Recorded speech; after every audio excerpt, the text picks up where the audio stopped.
Hello everyone, welcome back to the channel. Social media पे GST इस समय चर्चा का विषय बना हुआ है। इंडियन टैक्सेशन सिस्टम के बोझ के तले कैसे एक मिडिल क्लास पर्सन दबता चला जा रहा है। 1 गुना 2 गुना नहीं बल्कि 3 गुना टैक्स यदि मिडिल क्लास पर्सन को पे करना पड़े तो ये जल्द ही उसे खा जाएगा।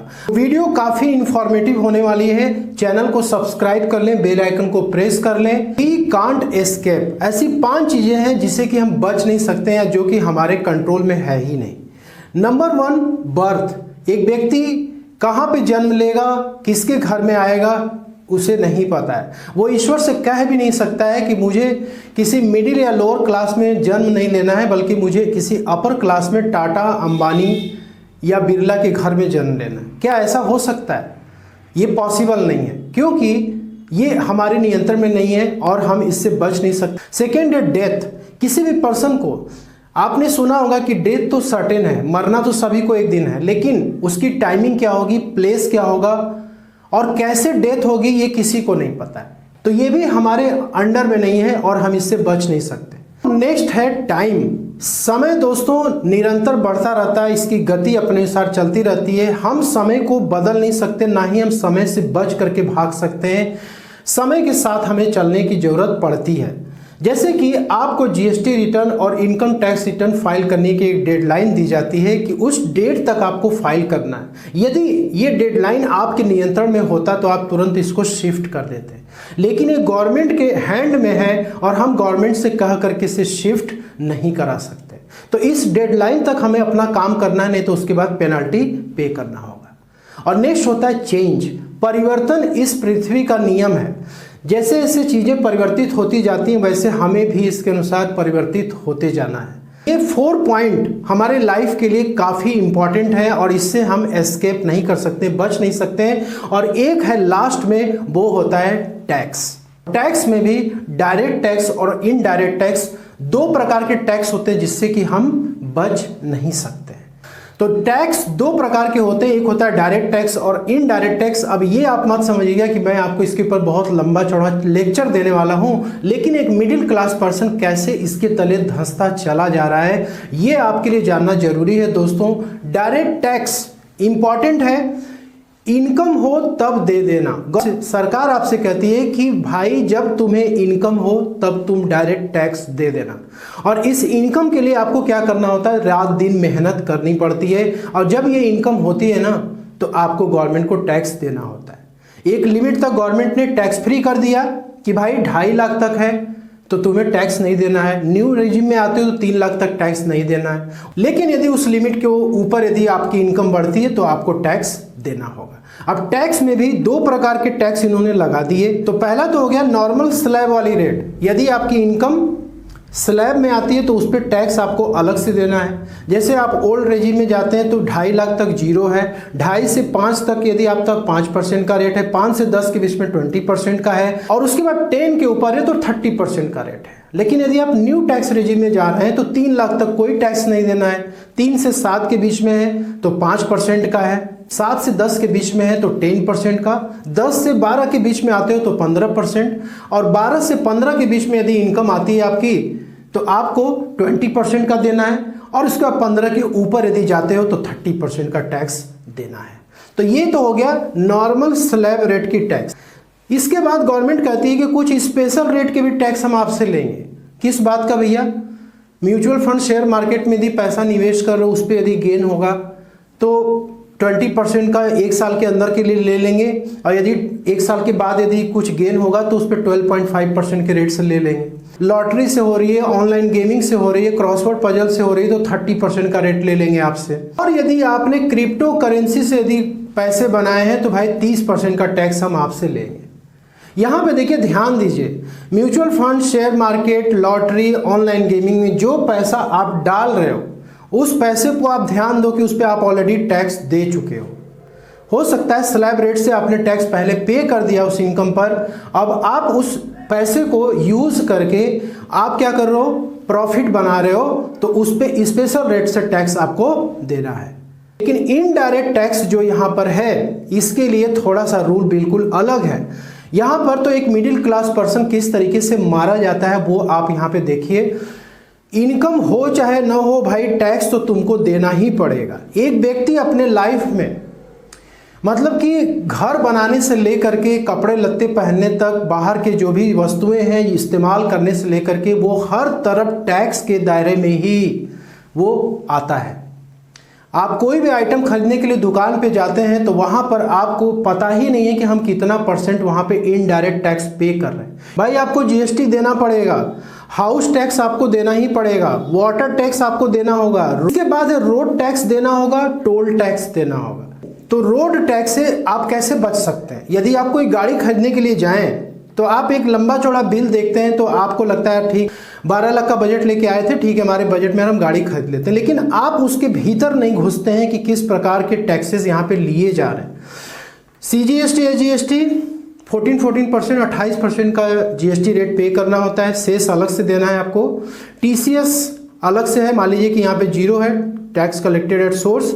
रोड टैक्स आपको देना है, इंश्योरेंस देना है, और इसका फास्ट टैग के चार्जेस अलग से पे करने होते हैं, ठीक है। जिसमें कि रोड टैक्स आप पे कर देते हो तो आप गाड़ी को आराम से ऑन रोड निकाल के लाते हो, अपनी गाड़ी चलाते हो, कोई दिक्कत वाली बात नहीं है। लेकिन अब इसमें इतने सारे टैक्सेस को देने के बाद अब आप यदि गाड़ी को लेके हाईवे पे जा रहे हो तो वहां पर आपको क्या पे करना पड़ रहा है? भाई टोल टैक्स हमें पे करना है। अब इंडिया में यदि आप देखोगे तो टोटल 1425 टोल प्लाजा हैं और टोटल यहाँ पे टैक्स कलेक्शन जो है 70,000 करोड़ का अनुमान 24-25 में गवर्नमेंट का है। मतलब देखा जाए तो एक टोल से 49 करोड़ कलेक्शन की पूरी प्लानिंग है। और ये जो है 70,000 करोड़ का जो बजट है ये आने वाले समय काफ़ी लंबा चौड़ा भी हो सकता है।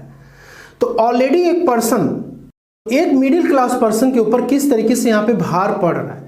यहाँ पे एक तो उसने 28% का GST लेकर के वो कार खरीद के लाया, यहाँ पे रोड टैक्स पे किया, ठीक है। इसके बाद उसको फिर से यहाँ पर NH पे गाड़ी चलाने के लिए उसको टोल टैक्स भी देना पड़ रहा है। अब यहाँ पे बात करते हैं कि कैसे सोशल मीडिया पे GST इस समय चर्चा का विषय बना हुआ है और एक मिडिल क्लास पर्सन के ऊपर इसका किस प्रकार से इफेक्ट पड़ेगा। 55th GST काउंसिल में निर्मला सीतारमण जी ने कुछ ऐसे अनाउंसमेंट किए जिसको लेकर के लोगों के माइंड में एक तो कंफ्यूजन भी है और दूसरा यहाँ पे डर भी है कि आगे चल के क्या होगा। तो यहाँ पे जो पहली अनाउंसमेंट थी उनकी कि जो भी ओल्ड या यूज्ड कार हैं उस पर 18% का GST पेमेंट करना पड़ेगा।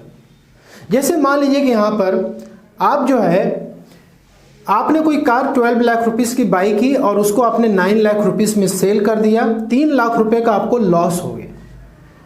तो यहाँ पे निर्मला सीतारमण जी ने कहा कि 18% का GST पे करना होगा, मतलब 54,000 की GST एक सेलर को यहाँ पे करना होगा। भाई ये कैसी बात है? हमने कार खरीदी, कार को हमने लॉस में भी बेचा, अब गवर्नमेंट को हमको GST भी पे करना पड़ेगा। सोशल मीडिया पे न्यूज़ चैनल पे आपको बहुत सारे ऐसे न्यूज़ दिखाई दे रहे होंगे जिसमें कि बोला जा रहा है कि भाई सेलर को यहाँ पे GST पे करना है। दोस्तों यहाँ पर सच्चाई ये नहीं है। तो एक सेलर जो कि अपनी कार को सेल कर रहा है उसे GST नहीं पे करना है। यहाँ पे आप ध्यान से समझिएगा। देखिए बहुत सारे ऐसे ऑनलाइन पोर्टल हैं या ऑफलाइन भी बहुत सारे ऐसे बिजनेसेस हैं, कंपनीज हैं जो कि GST में रजिस्टर्ड हैं और वो क्या कर रहे हैं, उनका काम ही यही है कि जो यूज्ड कार्स हैं उनको बाई करना और सेल करना।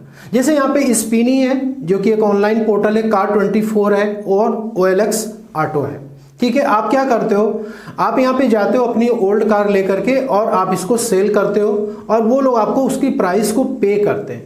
तो यहाँ पे मान लो कि आपने 12 लाख रुपीस की कार आपने बाई की और आपने उसको 6 लाख रुपीस में सेल कर दिया। अब ये क्या कर रहे हैं, 6 लाख रुपीस बाई करके आपसे इसमें 2 लाख रुपीस की अपनी मार्जिन जोड़ रहे हैं। भाई इनका भी अपना खर्चा है, शोरूम चला रहे हैं, वेबसाइट चला रहे हैं, तो ये 2 लाख रुपए की प्रॉफिट उसमें जोड़ रहे हैं।